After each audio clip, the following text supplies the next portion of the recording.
హుస్నాబాద్‌లోని ఎల్లమ్మ చెరువు గురించి పూర్తి వివరాలు మీకు సులభంగా అర్థమయ్యేలా చెప్తాను. తెలంగాణ రాష్ట్రం, సిద్దిపేట జిల్లా, హుస్నాబాద్ పట్టణ శివార్లో ఉంది. పట్టణానికి చాలా దగ్గరగా ఉండటం వల్ల ప్రజలకు ముఖ్యమైన చెరువు, చరిత్ర మరియు ప్రాముఖ్యత. ఈ చెరువు కాకతీయుల కాలంలో నిర్మించబడింది. చాలా కాలంగా ఈ ప్రాంతానికి జీవనాధారంగా ఉంది. ఉపయోగాలు: సాగునీరు.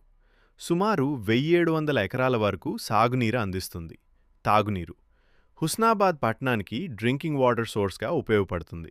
సామర్థ్యం: సుమారు 0.16 టీఎంసీ నీటి నిల్వ సామర్థ్యం ఉంది. 16 అడుగుల వరకు నీరు నిల్వ ఉంటుంది. ప్రత్యేకత: చెరువు పూర్తిగా నిండితే ఆ ప్రాంతంలో మంచి వర్షాలు పడ్డాయనే సంకేతంగా భావిస్తారు.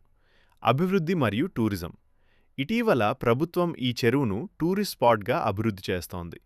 కట్ట పొడవు: సుమారు 1.5 కిలోమీటర్లు. వాకింగ్ ట్రాక్ ఏర్పాటు. లైటింగ్: రాత్రి లైటింగ్. Children park. గార్డెనింగ్: పచ్చదనం, పూల మొక్కలు. బోటింగ్ ఫెసిలిటీ కూడా ప్లాన్ చేస్తున్నారు. మొత్తం మీద మినీ ట్యాంక్ బండ్లా మార్చే ప్రణాళిక ఉంది. అభివృద్ధి నిధులు: వివిధ దశల్లో 10 కోట్ల రూపాయల పైగా నిధులు కేటాయించారు. అదనంగా మరిన్ని కోట్లు చెరువు అభివృద్ధికి కేటాయించారు. ప్రస్తుత పరిస్థితి: సుందరీకరణ పనులు ఇంకా కొనసాగుతున్నాయి.